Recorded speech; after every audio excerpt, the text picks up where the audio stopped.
l'histoire d'un homme d'affaires et d'une prostituée. Simplement en regardant l'affiche. Aujourd'hui, si la même affiche paraissait, personne ne serait capable de dire de quelle histoire il s'agit. Parce que cette jeune femme est habillée comme toutes les autres jeunes femmes qui sont dans la rue. Et sur les bancs de l'église, bien souvent.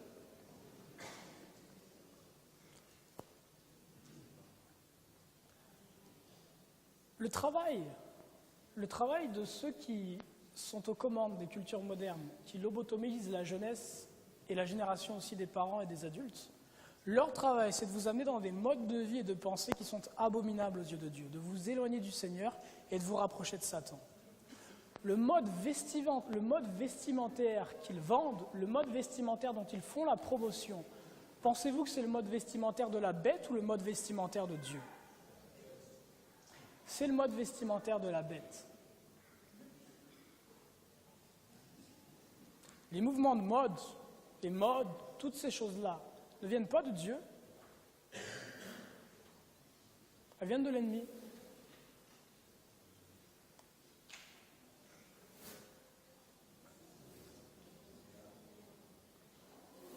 Cette façon de s'habiller, notez une chose, le mode vestimentaire des hommes, là encore, a peu changé dans le dernier siècle. Le mode vestimentaire de la gente masculine a peu changé dans le dernier siècle.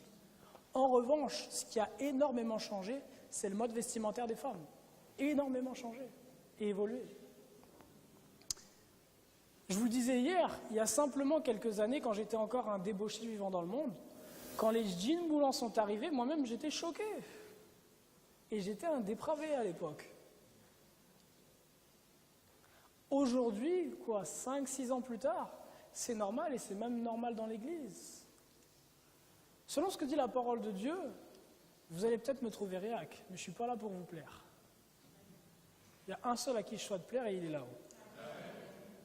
Dans Deutéronome 22, verset 5, il est dit « Une femme ne portera point un habillement d'homme, et un homme ne mettra point des vêtements de femme, car quiconque fait ces choses est en abomination à l'Éternel. » Il n'est pas dit de quel type d'habit il s'agit, il est dit simplement « Ne vous habillez pas de la même façon ».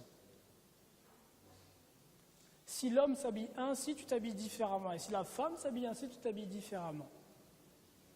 Selon les cultures, le vêtement de l'homme et de la femme peut varier. Ce que dit le Seigneur, c'est que l'homme et la femme doivent s'habiller différemment.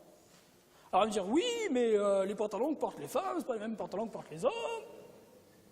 C'est quoi la différence entre le pantalon que porte un homme et une femme? Bien souvent, c'est que le pantalon que porte un homme, c'est un pantalon qui est large. Le pantalon que porte une femme, c'est un pantalon qui est tout moulant. Là est la différence, bien souvent.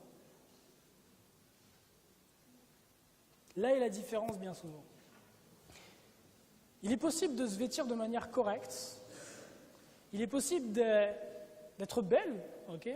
Le Seigneur ne demande pas à quiconque de s'en les dire, tout en faisant preuve de pudeur.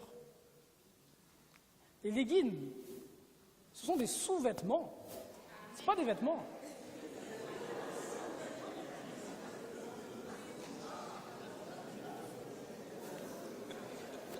Vous savez qu'à la fin du 19e siècle,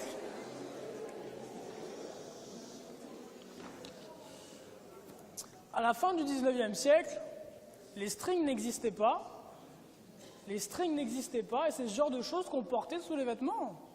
Ce qu'on appelle aujourd'hui des leggings. Et décolletés. Je n'arrive toujours pas à comprendre comment se fait-il que quand je rentre dans une église, je vois des décolletés. Je n'arrive pas à comprendre. Quel est le sens de la chose? Le sein, c'est quoi comme partie? Partie qui est intime? Est-ce que c'est une partie auquel l'homme est indifférent ou auquel il est assez sensible? L'homme est extrêmement sensible à cette partie-là. Ça appelle quel genre de pensée chez un homme lorsqu'il voit une paire de seins? La convoitise, l'excitation. Écoutez, il y a plusieurs éléments par rapport au décolleté. La première chose, c'est que, normalement, si je suis chrétien, ce n'est plus moi qui vis, mais c'est Christ qui vit en moi. Lorsque je viens au temple, et c'est pas simplement lorsque je viens au temple, parce que je trouve assez hypocrite le fait de se vêtir d'une certaine manière à l'église et puis de se vêtir comme un débauché là pendant la semaine. Et Dieu aussi le trouve hypocrite. Lorsque je viens au temple, je viens pour adorer et rendre gloire à qui? Quand les yeux de mon frère sont dans mon décolleté, est-ce qu'ils sont devant la gloire de Dieu?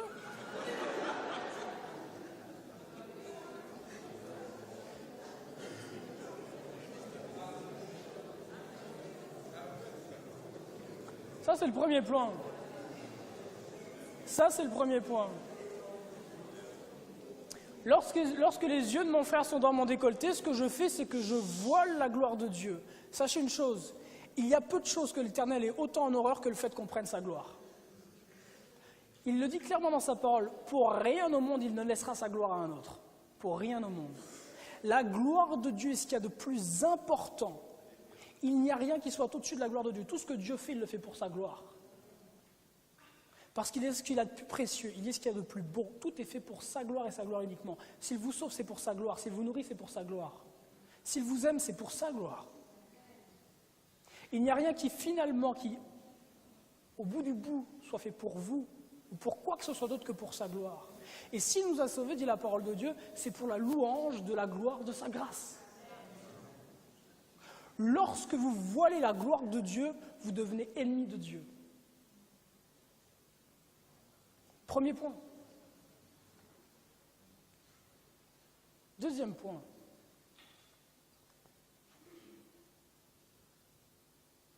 Les seins d'une femme, c'est une des plus belles choses qui est sur cette terre. C'est magnifique. Une femme à qui Dieu a donné d'être belle et bien formée, d'avoir une belle poitrine, c'est une bénédiction de l'Éternel. Moi, ce n'est pas moi qui me réveillerai à 4 heures du matin pour répondre à tous vos désirs. Ce n'est pas moi qui vais courir pendant je ne sais combien d'années pour réussir à vous charmer et que vous me mariez enfin. Ce n'est pas moi qui, pendant une vingtaine, trentaine, quarantaine d'années, serai à vos côtés quand tout ira bien et quand tout ira mal, qui vous soutiendrai dans les difficultés, dans les moments forts. À aucun moment, ou presque, je ne serai là pour vous. Pourquoi me donner un cadeau pour lequel je n'ai pas travaillé? C'est bien d'être généreux, mais il y a des limites.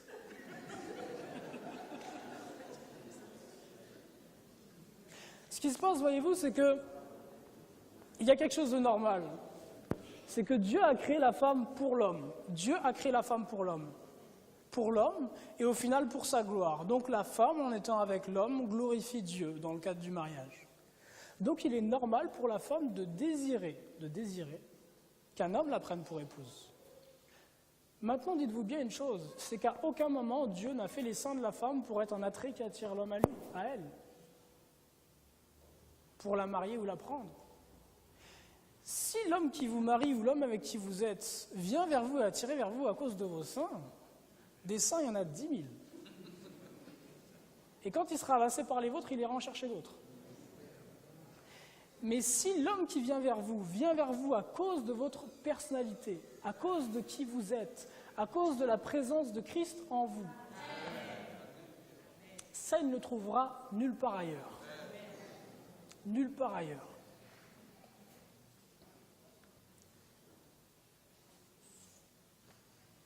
Il y a quelques décennies, même les prostituées ne mettaient pas ce genre de choses. Matthieu 5, verset 28, il est dit ceci. « Moi, je vous dis que quiconque regarde une femme pour la convoiter a déjà commis un adultère avec elle dans son cœur. Donc celui qui convoite une femme, celui qui regarde le décolleté d'une femme et la convoite, commet l'adultère. Et la Bible dit que ceux qui sont adultères n'hériteront point du royaume des cieux. » Premièrement. Deuxièmement, il est aussi dit dans Luc 17, verset 1, « Il est impossible qu'il n'arrive pas des scandales. Mais malheur à celui par qui le scandale arrive. Il vaudrait mieux pour lui qu'on mit à son cou une pierre de moulin qu'on le jetât dans la mer. » Donc il est dit d'une part que celui qui commet l'adultère, qui convoite, n'héritera pas du royaume des cieux, mais il dit d'autre part que pour la personne à cause de qui la convoitise est arrivée, le jugement sera encore pire. En mettant des décolletés, des histoires moulantes et toutes ces choses-là, et en causant des hommes, en faisant tomber des hommes dans la convoitise, mesdames, et c'est aussi valable pour nous, les hommes, lorsque nous mettons sur nous des habits qui sont moulants, qui font voir notre musculature et toutes ces choses-là. En faisant ce genre de choses-là, vous vous réservez pour la colère de Dieu. Pour la colère de Dieu. L'Éternel a ces choses en abomination. Et il dit que le jugement qui tombera sur de telles personnes qui sont une pierre d'achoppement pour les autres sera pire que si on leur attachait une pierre au cou et qu'on les jetait dans un lac. Pire. Et Jésus-Christ ne ment pas, il dit la vérité. Dans Romains 12, verset 2, il est dit « Ne vous conformez pas au siècle présent, mais soyez transformés par le renouvellement de l'intelligence, afin que vous discerniez ce qui est la volonté de Dieu, ce qui est bon, agréable et parfait. »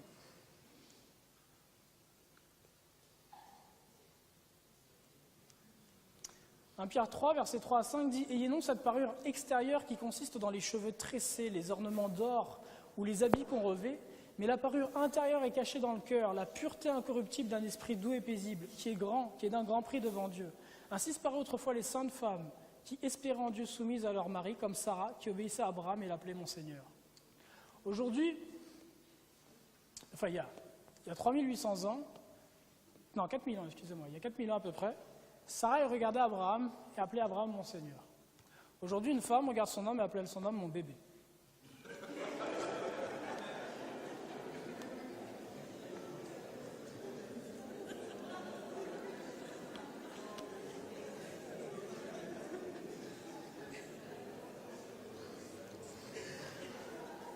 Ça en dit beaucoup. Ça en dit beaucoup sur ce à quoi on est arrivé. Et laissez-moi vous dire que la responsabilité pour ça repose essentiellement sur les épaules des hommes. Quand vous avez quelqu'un qui passe son temps devant des matchs de foot, qui passe son temps devant la PlayStation ou je ne sais quoi, comment l'appeler un homme? Nous sommes faits pour combattre. Abraham, Sarah était capable de l'appeler mon Seigneur parce qu'elle avait vu partir à cheval avec 300 hommes combattre contre je ne sais combien de rois et revenir vainqueur de tous ces rois-là. C'était un homme, ouais. Aujourd'hui, nous ne combattons plus contre des choses qui sont charnelles, nous combattons contre des choses qui sont spirituelles et qui sont bien plus grandes encore que ce qu'Abraham a combattu. L'Éternel demande à chaque homme ici présent d'être un chasseur de dragons. Nous sommes là pour chasser, pour combattre contre le diable et son armée. Et on ne combat pas contre Satan et son armée devant la télévision à regarder les matchs du Paris Saint-Germain ou de je ne sais quelle chose vaine et stupide. Ça, c'est une icône qui vient d'un magazine qui s'appelle le Harper's Bazaar. Harper's Bazaar, c'est un petit peu l'équivalent du Cosmopolitan aujourd'hui, si vous voulez, ou de Vogue. C'était le magazine de mode féminin qui avait la meilleure presse à la fin du 19e siècle. Cette représentation-là date de 1868. Et ce qu'elle nous montre, en fait, ce sont les longueurs de robe qui sont regardées comme étant convenables pour une jeune fille. À 4 ans, voilà le niveau auquel devait arriver la robe. À 8 ans, c'est ici. À 10 ans, c'est là. À 12 ans, c'est ici. À 14 ans, c'est là. 16 ans et plus, ça arrive ici au niveau de la chaussure.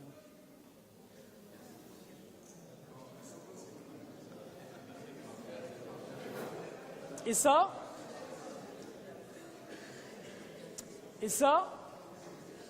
ce sont les valeurs qui ont prédominé pendant des siècles et des siècles. Ça, ce sont les valeurs qui ont prédominé pendant des siècles et des siècles.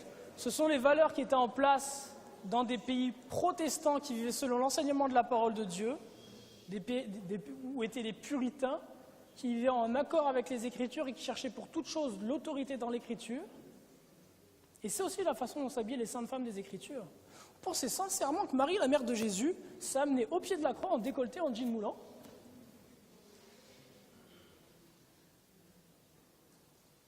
Non.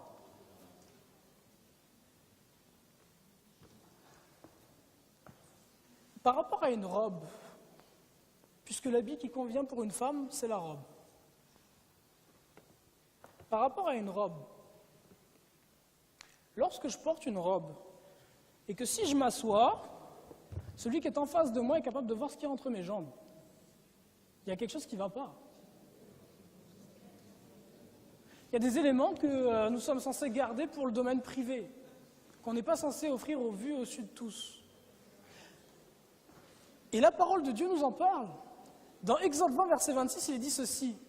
Dieu parle au sacrificateur. Et voilà ce qu'il dit au sacrificateur. C'est un élément auquel il fait attention, qui est important pour lui. Il va en parler juste après les 10 commandements, quand il parle de l'autel. Il dit ceci. Tu ne monteras point à mon autel par des degrés, afin que ta nudité ne soit pas découverte. Donc ce que Dieu dit, c'est vous n'allez pas faire des marches comme ça, parce que je ne veux pas que quand vous montiez, on puisse voir en dessous. Je ne veux pas qu'on puisse voir en dessous. Votre nudité, elle doit être cachée.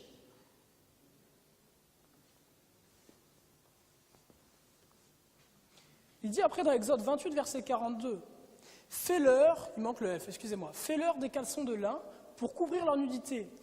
Ils auront depuis les reins jusqu'aux cuisses. Aaron et ses fils les porteront quand ils entreront dans la tente d'assignation et quand ils s'approcheront de l'autel pour faire le service dans le sanctuaire. Ainsi ils ne se rendront point coupables et ne mourront point. C'est une loi perpétuelle pour Aaron et pour ses descendants après lui. » Donc Aaron et ses descendants avaient cette sécurité pudique, entre guillemets, en dessous de leurs vêtements, et ils avaient par-dessus ça de longues tuniques qui descendaient jusqu'aux pieds. Dieu ne voulait pas qu'il y ait le moindre risque que l'on puisse discerner ce qui se passe en dessous.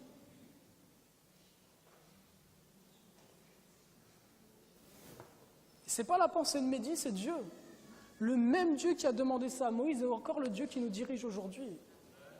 N'êtes pas choqués par ces choses-là, parce qu'aujourd'hui on va dans le métro et on se balade en poum-poum short avec des soutiens-gorge.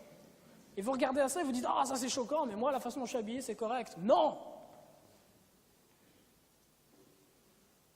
Non, Dieu ne se conforme pas au siècle dans lequel on vit. Il ne se conforme pas. Si c'est une photographie d'une famille afro-américaine à la fin du 19e siècle. Alors à l'époque, ils étaient pauvres, sortaient de l'esclavage, mais pour beaucoup, ils étaient très pieux. Et si vous regardez la façon dont les hommes sont habillés, dont les femmes sont habillées, vous voyez déjà qu'il y a une différence dans le vêtement qui est très claire. Et quand je vous parle de la longueur des robes, vous voyez que je ne mentais pas, la robe arrivait au niveau des pieds. Il est possible d'être vêtu de manière très pudique tout en étant belle. Il est possible d'être vêtu de manière pudique tout en étant belle. À Montréal, on a l'une des plus grandes communautés juives au monde, à Montréal. Lorsque je regarde les femmes des juives orthodoxes, leur façon de s'habiller est absolument exemplaire à Montréal. Elles sont vêtues de manière pudique, mais sont belles. Aucune extravagance, mais elles sont belles. Elles sont sobres. Le swag, c'est ça le mot là pour le style là ? Le swag éternel, celui qui ne change jamais, qui est toujours là, c'est la simplicité, la sobriété. Et c'est ça qui fait paraître votre vraie beauté. La photographie qui est là représente un petit peu ça, c'est les mormones s'habillent comme ça aussi. Lorsque vous voyez les mormones, c'est comme ça qu'elles s'habillent. Elles mettent une belle robe de coton, avec un petit haut de coton. Elles sont magnifiques. Lorsque vous les voyez, la dernière fois je parlais avec 2 mormones dans le métro pendant que j'évangélisais, on échangeait sur les Écritures. Lorsque je les vois, je vois de saintes femmes, j'ai du respect pour elles. À aucun moment dans ma tête, il y a une image désagréable qui passe. Lorsque je les vois des femmes que je respecte. Et des femmes, une femme qui pourrait être une bonne épouse, qui n'est pas une femme sensuelle. Non. Comment se fait-il que ce sont les orthodoxes, les juifs orthodoxes, les mormons, les musulmans qui doivent à nous apprendre la sobriété et l'humilité ? Comment se fait-il que ce sont ceux qui sont dans les sectes qui doivent nous apprendre à nous comment nous comporter ?